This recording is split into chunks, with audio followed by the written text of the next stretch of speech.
Hey everyone, it's Rachel. Let's talk about something I'm seeing everywhere these days. Electric cars. Specifically, those big, beautiful electric SUVs popping up in the carpool line and at the grocery store. It seems like yesterday they were a novelty. Now they're a practical choice for busy families. The idea of skipping the gas station sounds pretty amazing. Prices are high after all. Plus, they're quiet, quick, and packed with cool technology. So what's the big deal? For families, it's more than trend. You need a vehicle that fits your life and budget. Space for kids, space for sports equipment, and room for mountains of groceries. A car that's safe, reliable, and won't make every fill-up painful. Automakers get it now. Third-row seats, plenty of cargo room, and parent-friendly features. Exciting shift. Overwhelming at first? Yes. From miles per gallon to kilowatts, charging levels, and range anxiety. That's why we'll pull back the curtain. All right, let's dive into our first secret, and it's a big one: the range. When you look at the sticker on an electric SUV, you'll see a big, impressive number. It might say something like 300 miles of range. That sounds fantastic, right? You're probably thinking, great, I can drive 300 miles every time I charge it up. But here's the secret. That number is an estimate based on perfect, ideal driving conditions. Flat roads, a mild 70-degree day, no crazy lead foot driving. Real life isn't that perfect, especially when you're running a family taxi. The reality, your real-world range can be quite different. Several factors eat into battery life. One of the biggest culprits, temperature. Cold winter months. The battery has to work harder. You'll likely be running the heater, which uses a lot of energy. That can cut range by 20 to 40% in some cases. Hot summer days, AC on full blast also drains the battery. Think about the climate where you live and factor it in. Another big factor, how and where you drive. In city driving, slowing and braking recaptures energy. That's regenerative braking. When you're looking at an electric SUV, mentally subtract about 20% from the advertised range. For most families, yes. But go in with eyes wide open. Okay, one of the biggest draws of an electric vehicle is saying goodbye to the gas station. Hallelujah. But electricity isn't free, so let's talk about the real cost of charging your new SUV at home. Most people think you just plug the car into any old outlet. But it's a little more complicated than that. The standard 120-volt outlet in your garage, level 1 charger, is incredibly slow. It can take 24 hours or even longer to fully charge an SUV battery. That's not practical for families who need their car ready each morning. This is where a level 2 charger comes in. A level 2 charger uses a 240-volt outlet. It's similar to what your electric dryer uses. It can charge your SUV overnight, usually in about 8 to 10 hours. This is the setup most EV owners have, but it's a hidden cost you need to budget for. You'll need to hire an electrician to install the 240-volt outlet and the charging station. Installation can cost anywhere from $500 to $2,000. It's a one-time investment worth including in your total cost. Now for the good news. Charging at home is almost always cheaper than buying gasoline.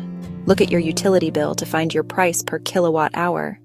If your SUV has an 80 kilowatt hour battery, a full charge costs about $12. You're paying less than 5 cents per mile. The savings add up fast. Let's get into the heart of the car, the battery. This is secret number 3, a little counterintuitive. When we shop, we often think bigger is better. Bigger house, bigger TV, bigger car battery. Bigger batteries hold more energy. That equals longer range. 100 kilowatt hour battery generally goes farther on a charge. 60 kilowatt hour battery, shorter range. So it seems like a no-brainer to get the biggest battery, right? Not so fast. Bigger batteries have trade-offs you need to consider. First, they cost more. The battery is the priciest component. It can add thousands, sometimes $10,000 or more to the sticker. Ask yourself if you'll actually use that extra range. Daily driving, about 40 miles of errands and school drop-offs. Long trips, maybe twice a year. Would you pay an extra $10,000 for roughly 100 extra miles you rarely use? Second, bigger batteries are heavier. Extra weight can reduce efficiency.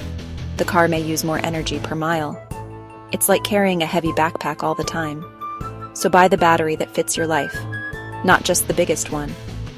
Choose the battery size that meets your needs without paying a premium for capacity you don't require. As a parent, you know that space is not a luxury, it's a necessity.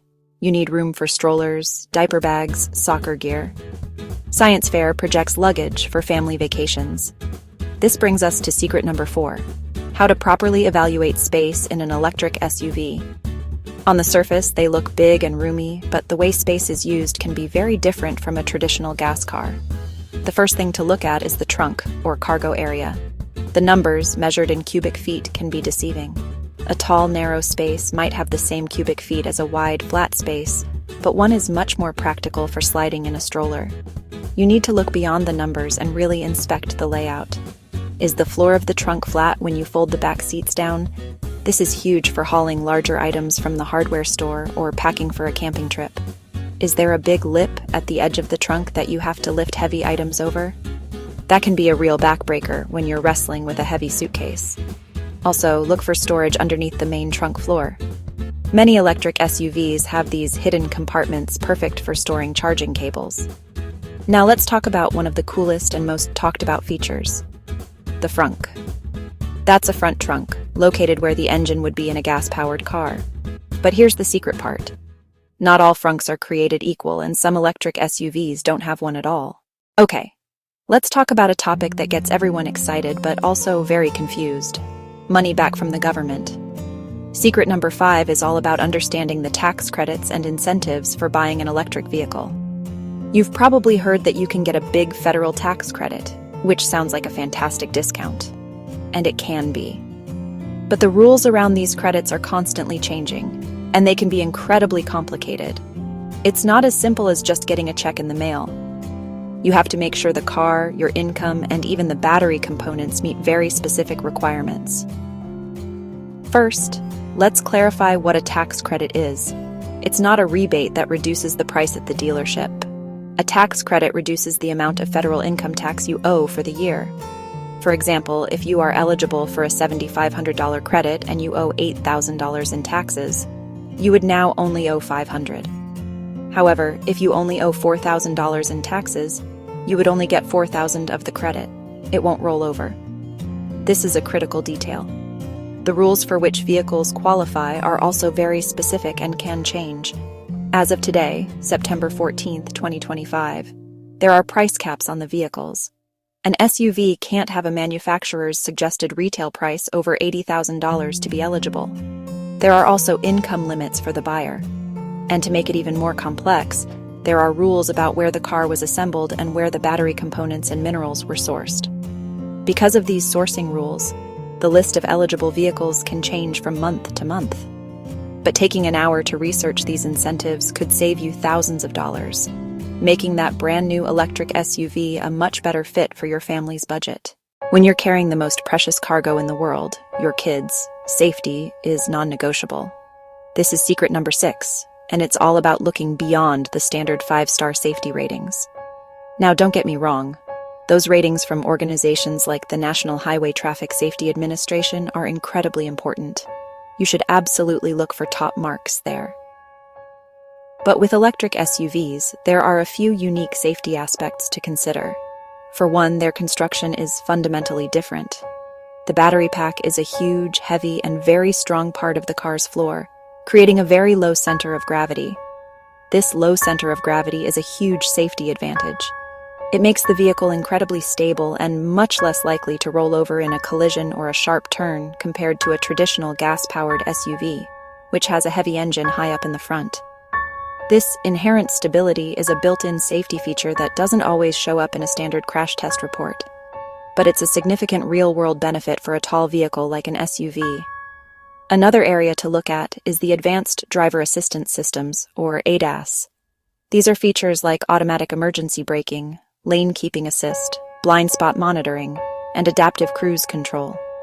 While these are available on many new cars, the technology in electric vehicles is often some of the most advanced on the market. When you're test driving, pay attention to how these systems work. Are they smooth and confidence-inspiring, or are they jerky and annoying? A good lane-keeping system feels like a gentle nudge, while a bad one might feel like it's constantly fighting you for control of the steering wheel. These features are your co-pilot, and you want one you can trust. Finally, let's talk about something you might not have thought of: the quietness. Electric cars are nearly silent at low speeds. While this makes for a peaceful cabin, it can be a potential hazard for pedestrians, cyclists, and especially children playing in a driveway or parking lot, as they may not hear you coming. The family road trip, it's a rite of passage. Packing up the car, loading in the kids, hitting the open road. But doing it in an electric car can spark range anxiety. This is secret number 7. With a little planning, road tripping in an EV can be a breeze old way. Drive until the gas light, pull into the nearest station, fill up in 5 minutes, back on the road. With an EV, you shift from filling up to topping up your new best friend. A charging app. PlugShare, a better route planner. Apps do more than show chargers. Enter your car model, enter your starting point, enter your destination. The app maps your whole trip and schedules stops. It factors elevation changes. It factors speed limits. 15 minutes. Planning removes. Most stress road charging is different from home charging DC fast chargers on the road. Charge from around 20% to 80%. Typically takes about 20 to 40 minutes. First 80% is fast. The last 20% slows to protect the battery. Pro tip, charge to 80% and move on. That 20 to 40 minute stop is perfect for a bathroom break. Grab a snack, let the kids stretch their legs. This changes the rhythm of the trip for the better. Regular short breaks beat long, grueling legs. Many families find it more relaxed and enjoyable. Let's talk about a feature that will completely change the way you think about driving. Secret number 8 is the magic of one-pedal driving. This is a feature unique to electric cars, and once you get used to it, it's hard to go back. In a normal car, you have 2 pedals. You press the accelerator to go and the brake to stop. With one pedal driving enabled, you still have both pedals, but you'll find yourself using the brake pedal far less often. The accelerator pedal does double duty. You press down to speed up, and when you lift your foot off the pedal, the car automatically starts to slow down, and it does so quite assertively. This slowing down process is called regenerative braking. Instead of using the friction of the brake pads to stop, the car's electric motor essentially runs in reverse.